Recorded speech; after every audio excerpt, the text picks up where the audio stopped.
বন্ধুরা পলি কিচেন রুমে সবাইকে স্বাগত। তো বন্ধুরা আজ শেয়ার করব আমি বড়ি দিয়ে পালং শাকের দুর্দান্ত শাকের একটা রেসিপি। তো বন্ধুরা আমি কিভাবে বড়িটা করেছি সেটাও কিন্তু আপনাদের সঙ্গে শেয়ার করব। তাহলে দেখতে থাকুন আজকের বড়ি দিয়ে পালং শাকের দুর্দান্ত স্বাদের রেসিপি। আর আজকের বড়িটা হবে ফুলকপি দিয়ে বড়ি।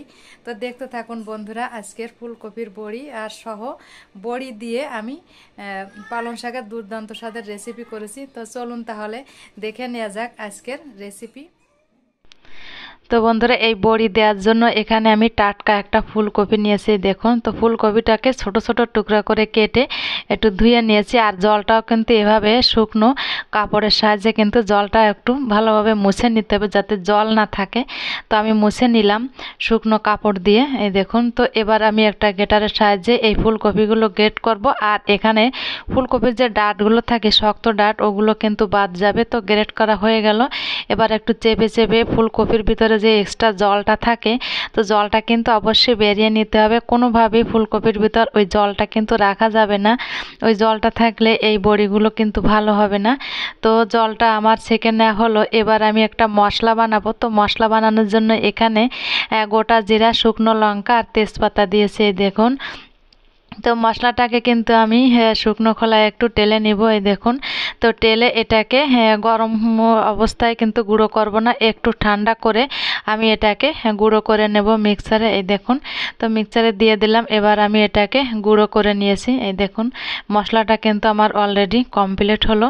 তো এবার আমি একটা থালায় সরিষার তেল দিয়ে মাখিয়ে নিব। তো দুটো থালায় আমি সরিষার তেল দিয়ে মাখিয়ে নিলাম। আর এই দেখুন বিউলির ডালটাকে আমি কিন্তু বেটে নিয়েছি।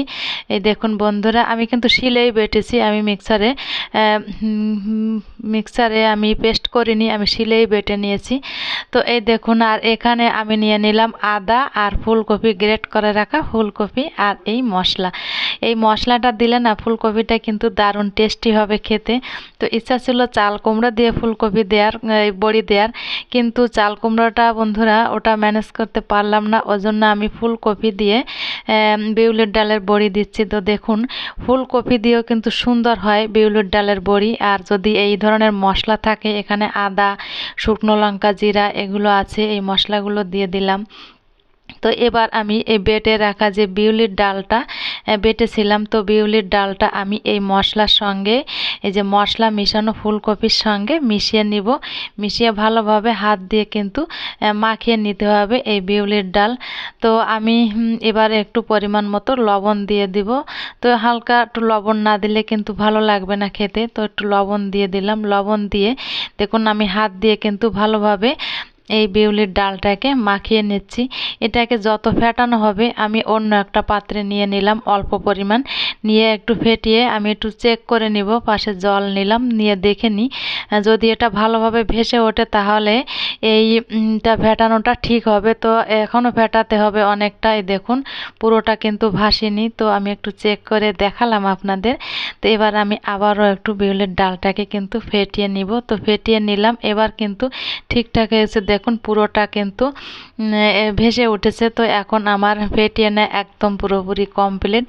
এবার আমি বড়িগুলোকে এক এক করে দিয়ে নিব।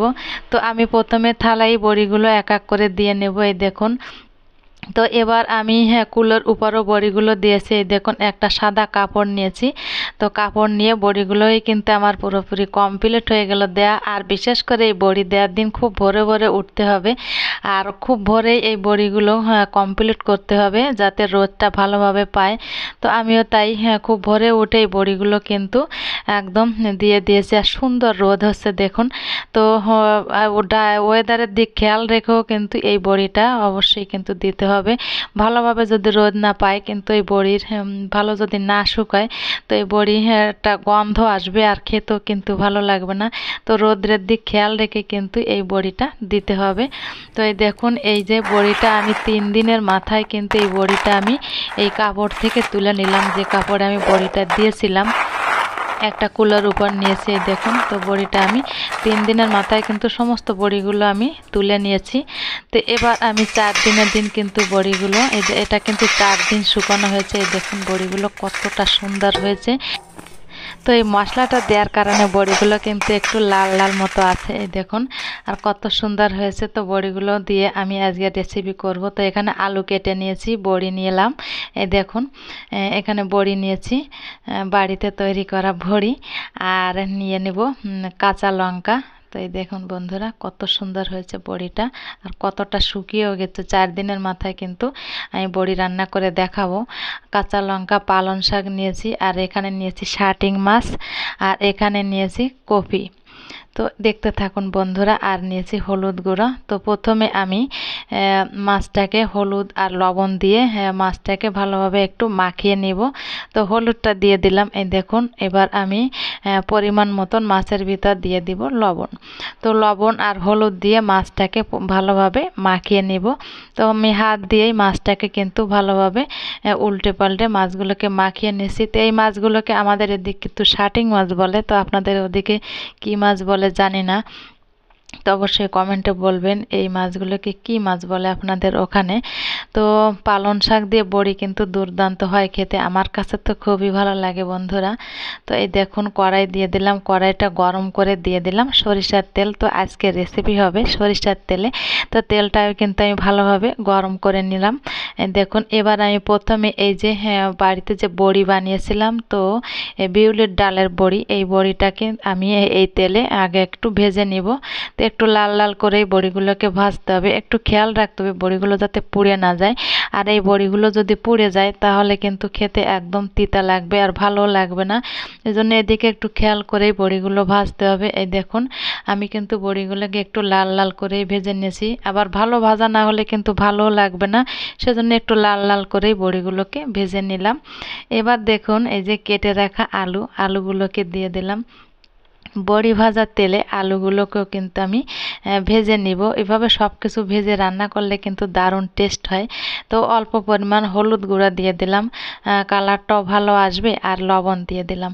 তো লবণ আর হলুদ দিয়ে আলুটাকে আমি ভেজে নিব। আলুটাকে ভাজার সময় অবশ্যই আঁচটাকে কিন্তু হাই হিটে রাখবো। তো হাই হিটে রেখে আমি আলুগুলোই কিন্তু অলরেডি আমার ভেজে নেওয়া হয়েছে। তো দেখুন বন্ধুরা আলুগুলোর কালারও হয়েছে কত সুন্দর। তো আমি একটা পাত্রে আলুগুলোকে নামিয়ে নিলাম। তো মনে হচ্ছে আরও একটু তেল লাগবে, এই তেলে এবার আমি মাছগুলোকে ভেজে নিব। তো এই দেখুন এই মাছগুলোকে এক এক করে দিয়ে আমি ভেজে নিব। প্রথমে মাছের মাথা দুটোই দিলাম। তো মাছের মাথা দুটো দিয়ে আমি প্রথমে ভেজে নিব, তারপরে আমি বাকি আর 2 পিস মাছ, আর টোটাল আমি 4 পিস মাছই ব্যবহার করব। দেখুন তো মাছগুলোকে আমার ভেজে নেওয়া হয়েছে। এবার আমি এক এক করে মাছগুলোকে নিয়ে নিব, আর বাকি যে মাছগুলো ছিল তো বাকি মাছগুলোকেও আমি ভেজে নিব। তো এই দেখুন বাকি মাছগুলোকেও দিয়ে দিলাম, এভাবে উল্টে পাল্টে নেড়ে চেড়ে বাকি মাছগুলোকেও আমি ভেজে নিয়েছি। আলু আর মাছ ভাজা কিন্তু অলরেডি কমপ্লিট হলো। এবার আমি এই মাছ ভাজা তেলে দিয়ে দেব ফোড়ন। 1 চামচ পরিমাণ গোটা জিরা দিয়ে দিলাম, আর এখানে দিয়ে দেব কপি।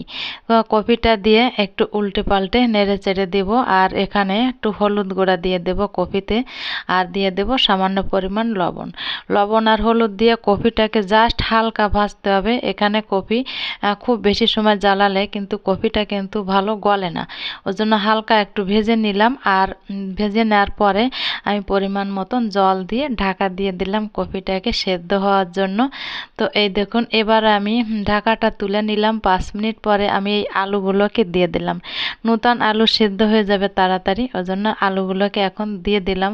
আর এবার এই যে চেরা কাঁচা লঙ্কা, তো কাঁচা লঙ্কাও দিয়ে দিলাম। কোনো রকম আর কিন্তু কোনো মশলা ব্যবহার করব না আজকে বন্ধুরা, মশলা ছাড়াই হবে আজকের রেসিপি। তো দেখতে থাকুন বন্ধুরা। এবার আমি এই যে ধুয়ে রাখা পালং শাক, দেখুন পালং শাকের কালারগুলো কত সুন্দর লাগে দেখতে, আর পালং শাক কিন্তু ভালোই লাগে বিশেষ করে শীতকালে। তো পালং শাক ধুয়ে রাখা পালং শাকগুলোকে আমি দিয়ে দিব। আমি জলটা আগে ঝরিয়ে নিয়েছিলাম, পালং শাকের ভিতর এমনি এক্সট্রা একটা জল থাকে। তো পালং শাকগুলোকে দিয়ে আমি ঢাকা দিয়ে রেখেছিলাম 5 মিনিট মতন। 5 মিনিট পরে ঢাকনাটাকে তুলে এবার একটু খুন্তি দিয়ে নেড়ে চেড়ে উল্টে পাল্টে দেবো, যাতে পালং শাকগুলো ঠিক ঠিকঠাক সেদ্ধ হয়। তো পালং শাকগুলো শেষের দিকে দিলে বন্ধুরা কালারটা কিন্তু পালং শাকের কালারটা কিন্তু একদম ঠিক থাকে। এটা কিন্তু মাথায় রাখবেন, একটু শেষের দিকে দেওয়ার চেষ্টা করবেন। আর আমি এবার ভেজে রাখা মাছগুলোকে এক এক করে দিয়ে দেব। মাছগুলোকে প্রথম দিলাম না, প্রথম দিলে মাছগুলো ভেঙে যাবে, ওই জন্য আমি মাছগুলো শেষের দিকে দেব।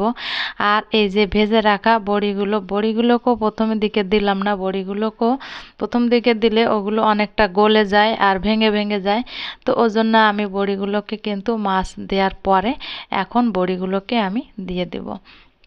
তো এই দেখুন ভেজে রাখা বড়িগুলোকে আমি উপর থেকে ছড়িয়ে দিলাম। তো বড়িগুলোকে দিয়ে আবার একটু ঢাকা দিয়ে রান্না করে নিলাম। তো বন্ধুরা দেখুন আমার পুরোপুরি কমপ্লিট হয়ে গেল রান্নাটা। এই দেখুন কত সুন্দর একটা কালারও আসছে দেখুন বন্ধুরা। তো আপনাদের কাছে কেমন লাগলো আমার রেসিপিটি অবশ্যই কিন্তু কমেন্টে জানাবেন। আর আপনাদের একটা কমেন্টে কিন্তু আমাদের ভিডিও করার উৎসাহ অনেক অনেক বাড়িয়ে দেয়। আপনাদের সুন্দর সুন্দর কমেন্ট পড়তেও কিন্তু আমার ভালো লাগে, কমেন্টের রিপ্লাই দিতেও কিন্তু আমার ভালো লাগে। অবশ্যই কিন্তু আপনারা কমেন্ট করবেন আর প্রত্যেকে লাইক দিয়ে দেবেন আমার এই ভিডিওটা। আপনাদের একটা লাইক আমাদের কাছে অনেক মূল্যবান। তো ভালো থাকবেন, সুস্থ থাকবেন, টাটা।